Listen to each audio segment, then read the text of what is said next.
सब जानते थे कि मार्क बदतमीज है। हमेशा स्कूल में वो दिखता किसी बेचारे को परेशान करते हुए। एक दिन बस बहुत हो गया। मैं उसके पास पहुंची और बोली, हे, लोगों को परेशान करना बंद करो, उन्हें बुरा लगता है। मार्क हैरान हो गया, उससे आज तक किसी ने ऐसे बात नहीं की थी। वो बच्चा तो वहाँ से भाग गया और हम एक दूसरे को देखने लगे। मैं घबरा गई थी कि अब पता नहीं वो क्या करेगा या कहेगा, पर उसने ना कुछ कहा ना किया। उसने बस नीचे देखा जैसे वो दुखी हो और बस वहाँ से चला गया। मैं बहुत शॉक्ड हो गई और मानना पड़ेगा मुझे भी थोड़ा बुरा लगा। आज तक मैं किसी पर चिल्लाई नहीं थी और इस बार भी चिल्लाई कि मुझे लगा वो गुस्सा करेगा, पर उसे दुखी देखकर मुझे भी बहुत बुरा लगा। अगले दिन पूरे हॉल में गंदी बदबू फैली थी। सब जानने की कोशिश कर रहे थे कि आखिर ये स्मेल कहाँ से आ रही है। जैसे मैं अपने लॉकर के पास पहुंची, समझ गई कि कुछ गड़बड़ है। मैंने खोलकर देखा तो उसमें कल की सड़ी हुई फिश सैंडविच पड़ी थी। किसी ने पूरी रात उसे वहाँ छोड़ा था। मुझे उल्टी आने को हुई और तब मुझे देखा मार्क, जो हॉल में खड़ा मुस्कुरा रहा था। उसने वही बड़े से स्टूपिड हेडफोन्स पहने थे और मुझे देखकर उसने हाय कहा। जितना गिल्ट मुझे फील हुआ था वो सब गायब हो गया। अब तो बदला लेकर रहूंगी, पर सोचना होगा कैसे। पूरा दिन मैंने उसका पीछा किया और देखा एक निंजा की तरह। वो एक कदम भी उठाता तो मैं वहाँ थी और उसने मुझे देखा भी नहीं। हर क्लास में मैंने उसे उसकी नोटबुक में कुछ लिखते हुए देखा, पर वो अपने असाइनमेंट्स कभी पूरे ही नहीं करता। मैं समझ गई वो जो भी लिख रहा था होमवर्क तो नहीं था। उस नोटबुक से मैं ऑब्सेस हो गई। मुझे जानना था कि उसमें क्या है ताकि मैं उसका इस्तेमाल कर सकूं, पर वो कभी उसे अकेला ही नहीं छोड़ता, हमेशा अपने साथ लेकर घूमता। फाइनली एक दिन इंग्लिश क्लास में वो बाथरूम गया, पर वो स्मार्ट था या ये कहूँ कि पैरानॉइड था, क्योंकि वो अपनी नोटबुक बैग में डालकर गया। मैंने पेंसिल गिराने का नाटक किया और उसके बैग की तरफ गई। सबके सामने उसकी नोटबुक तो नहीं निकाल सकती थी, तो मैंने उसके बैग की जिप खोल दी और उम्मीद करी कि जब वो अपना बैग उठाएगा तो नोटबुक नीचे गिर जाएगी। और फिर जब क्लास खत्म होने की घंटी बजी, उसने अपने हेडफोन्स पहने, बैग उठाया और नोटबुक नीचे गिर गई। उसे सुनाई नहीं दिया और मैंने भागकर नोटबुक उठा ली। घर जाकर मैंने उसे पढ़ा। उसमें कोई जोक या खराब बातें नहीं लिखी थी, बल्कि पोएम्स थीं। वो सारी काफी दुख भरी थीं, पर थी काफी अच्छी। उनको पढ़ते हुए तो मुझे रोना आ गया और तब मैं समझ पाई कि वो लोगों के साथ बदतमीजी क्यों करता था। ऐसा लग रहा था कि उसके डैड उसके साथ घर में अच्छा बर्ताव नहीं करते और उसे बुरा फील कराते हैं। एक टाइम था जब हम सब किंडरगार्टन में थे और मार्क उन सब बच्चों के वो नोट्स फाड़ देता था जो उनकी माँ उनके लंच बॉक्स में रखती थी। मुझे लगता था कि वो कितना खराब है, पर एक दिन एक बच्चे के लंच में 2 नोट्स थे।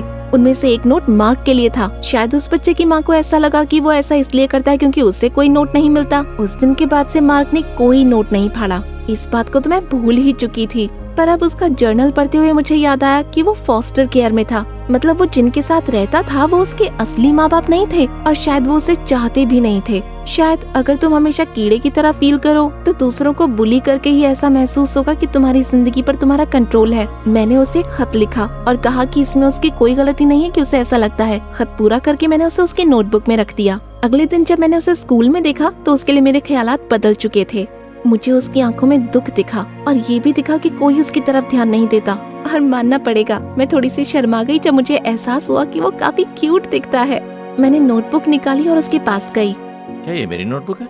ये कल तुम्हारे बैग से गिर गई थी और तुमने मुझे इसे वापस नहीं किया? मैं बिजी हो गई थी, सॉरी। मैंने उसे नोटबुक दी और उसने उसे खोलकर मेरा लेटर देखा। मेरे सामने ही उसने उसे पढ़ना शुरू कर दिया। हर पल के साथ मेरे गाल लाल होते जा रहे थे। तुमने मेरी जर्नल पढ़ी? अपनी आंखें पन्नों पर गड़ाए रखी जैसे मुझे देख नहीं सकता। मैं समझ सकती हूँ कि तुम लोगों के साथ ऐसा बिहेव क्यों करते हो, पर मैं अपनी बात पूरी कर पाऊँ इससे पहले ही उसने मेरा खत फाड़कर जमीन पर फेंक दिया। मेरी इजाजत के बिना मेरी किसी भी चीज को हाथ मत लगाना। मेरे दिल में उसके लिए जितनी फीलिंग्स थी सब गायब हो गयी। उसे लेटर पढ़कर समझ नहीं आया कि मुझे उसकी परवाह है। यहाँ तक कि मैंने उसमें अपने दिल की बात लिखी थी। मेरा चेहरा फिर से लाल पड़ गया, पर इस बार शर्म से नहीं बल्कि गुस्से से।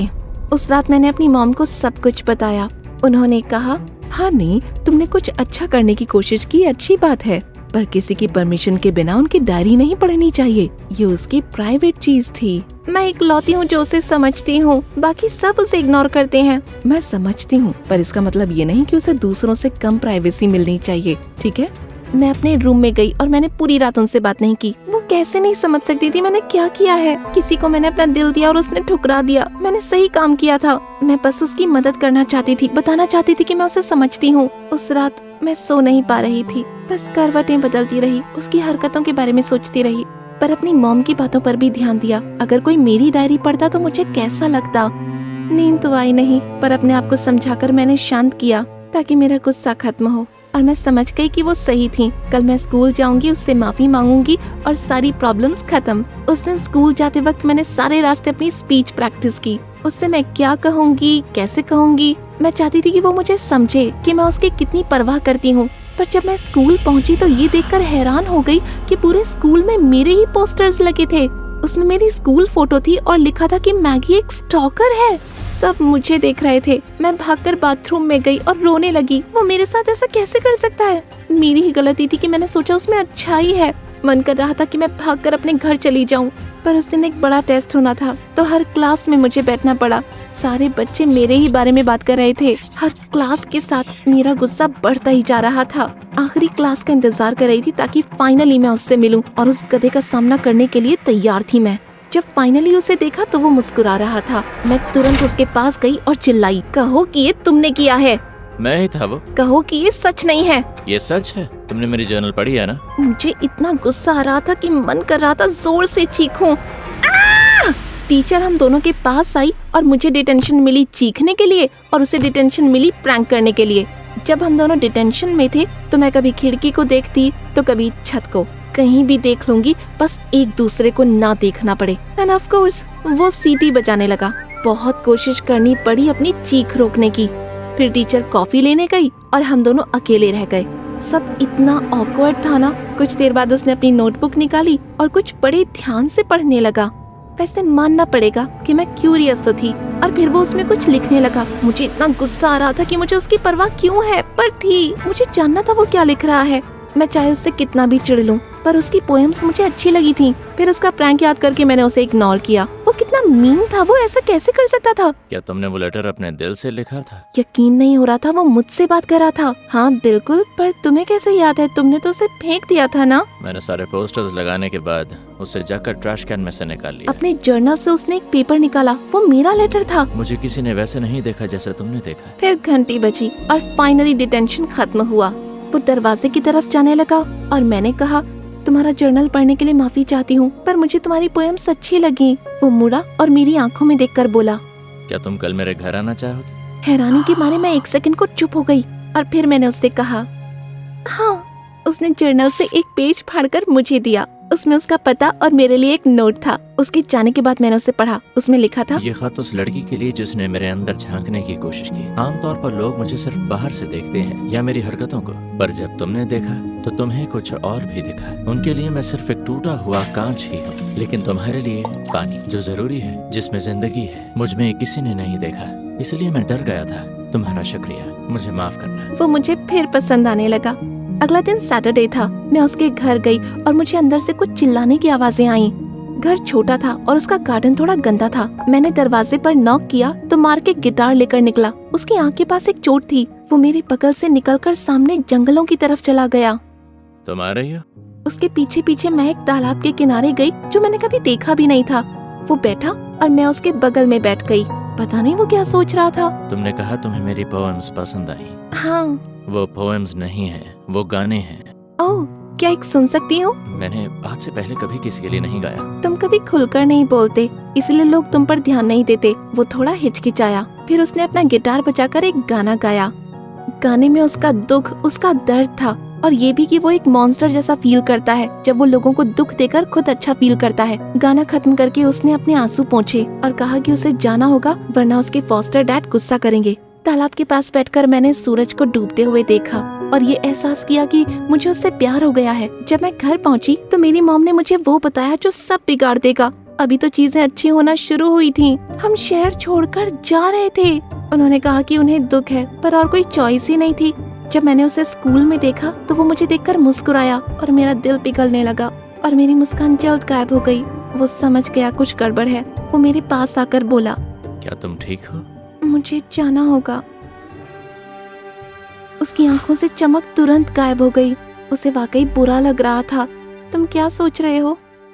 ये गलत है।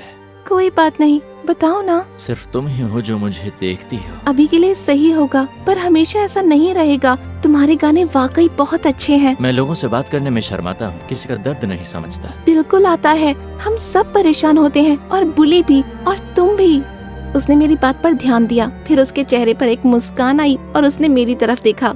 उसकी आंखें देखकर मेरी धड़कन रुक गई। उसकी आंखों में एक उम्मीद थी। मैंने कभी इस बारे में नहीं सोचा। Thank you. मुझे यकीन नहीं होता तुम जा रही हो। जानती हूँ। हम दोनों ने नीचे देखा। हम दुखी थे कि हमें एक दूसरे के साथ कितना कम वक्त मिला। फिर मैंने अपना सर उठाकर कहा, जानते हो क्या, इस वक्त तो हम दोनों साथ हैं ना, तो फिर हम दुखी क्यों रहें? मेरे जाने के बाद दुखी हो जाना, पर आज मैं खुश रहना चाहती हूँ। तुम बस खुश रह सकती हो, है ना?